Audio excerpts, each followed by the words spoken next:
During 2020, the Kings County Museum mounted an exhibit on the wedding dresses in our collection. Unfortunately, few visitors were able to experience it due to the pandemic travel restrictions. So, we have chosen to share some of the lovely wedding dresses with you using this format. Before we get to that, perhaps a little history on weddings. People have been getting married for thousands of years. The first recorded marriage was about 2350 BC in Mesopotamia, modern-day Middle East. These early marriages had little to do with love or romance.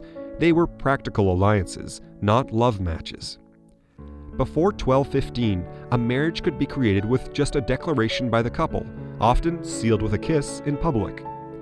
Consent to the marriage could be shown by giving and receiving an item referred to in English as a wed.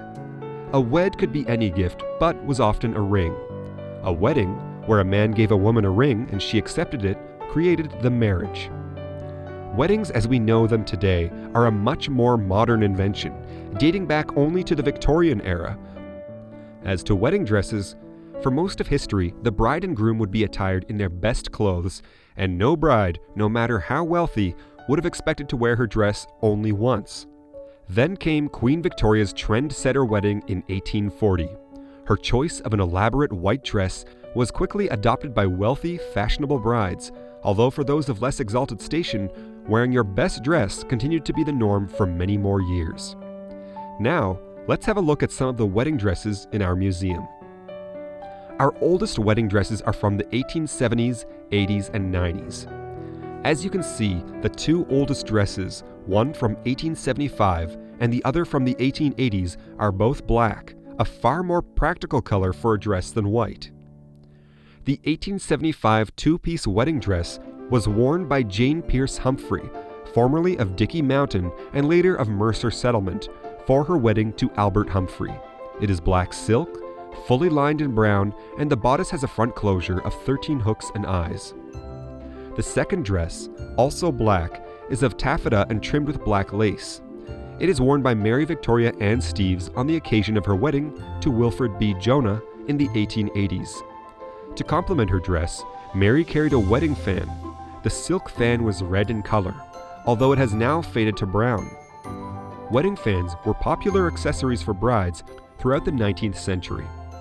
We have three dresses dating to the 1890s, two of which are white or ivory, and one black. The 1890 wedding of Laura White to Clarence Spooner was a well-attended social event, as covered by the Daily Sun. In addition to the dress, we are lucky enough to have also been gifted Laura's shoes, her stockings, her kid gloves, and a photocopy of the wedding invitation and marriage certificate. Also part of the collection is Lieutenant Clarence Spooner's white cotton handkerchief with C embroidered on one corner and the white silk bow tie that he wore on the occasion of the wedding. This two-piece black wedding outfit was worn by Eliza Corbett for her wedding to George Armstrong in 1892. Their farm in Armstrong's Corner was expropriated for Camp Gagetown. This wedding dress was worn by Dora F. Titus of Upham on December 31, 1896 for her marriage to Isaac Duncan Pearson of Pearsonville. It is in amazingly good condition considering it survived a house fire. The dress is a two-piece outfit of Duchess satin with lace trim and has a court train. This dress of finely woven wool and silk was worn by Mary Shanklin on occasion of her marriage to Reverend Sedgwick A. Bailey about 1907. Like most of the wedding dresses in our collection, the color has darkened over the years, but it would have originally been white or nearly white. After Mrs. Bagley's death in 1946, the dress was worn by her niece, Mrs. Evelyn Shanklin Lockhart, on several occasions. It was then passed on to Reverend Bagley's niece, Mrs. Elizabeth Bagley Hutchison, who wore it at the 150th anniversary of St. Paul's United Church.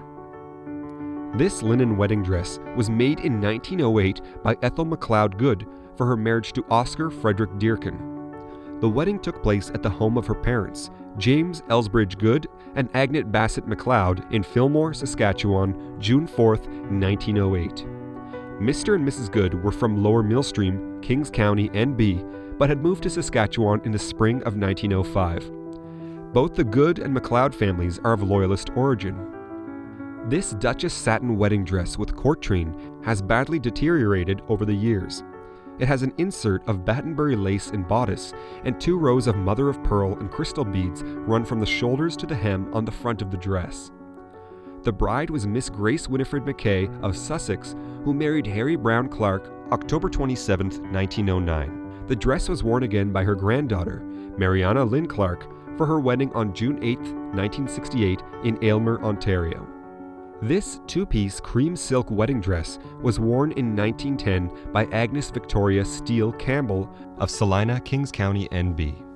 It includes all 5 original pieces. Although we do not have the wedding dress from this wedding painting, the story of this ill-fated marriage of 1904 is part of the collection as well.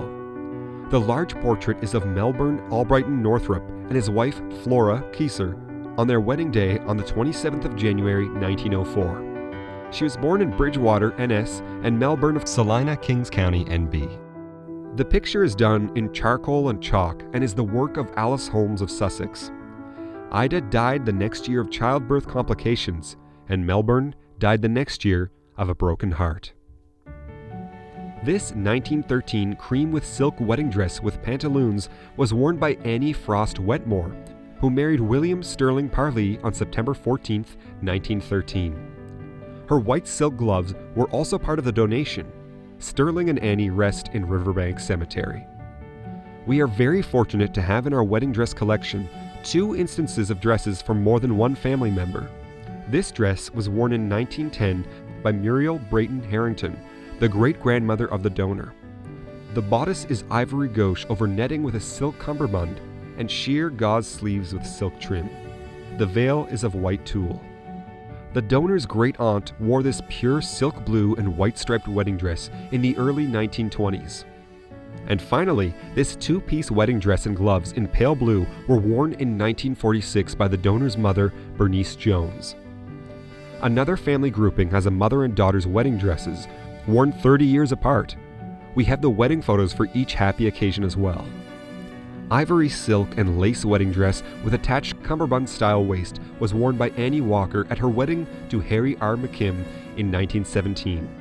Sleeves are sheer with silk cuffs embellished with French knots and silk tassels. Full-length ivory satin dress with train and high cummerbund waist was worn by Ethel McKim of Bloomfield for her marriage to John Morrison of Titusville in October 1947.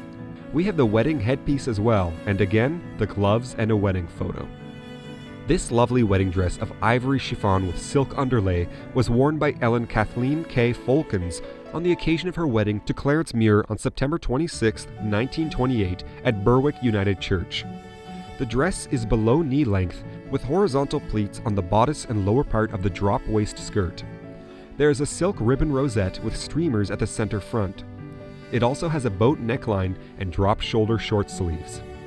The wedding gown worn by Lila Spragg when she married Arthur Humphrey on August 18, 1948, is off-white satin with square neck and a chapel train.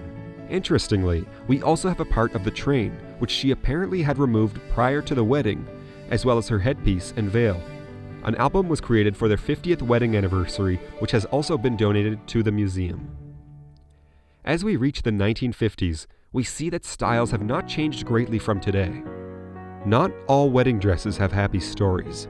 This dress and matching veil were made by the donor for her upcoming wedding in 1984.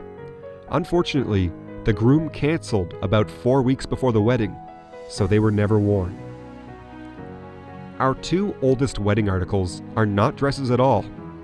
Our oldest wedding item is the 1836 wedding bonnet worn by Mary Ann Wood Smith. Black brocade man's coat with black velvet collar, which was worn by Duncan Leonard MacLeod when he married Catherine Musgrove in about 1861. We hope you've enjoyed this virtual tour of our bridal collection. The Kings County Museum has much more to offer, as we house a collection of over 19,000 artifacts from Kings County history, plus over 250 books of family histories. The museum is open 5 days a week during July and August, and part-time during the remainder of the year.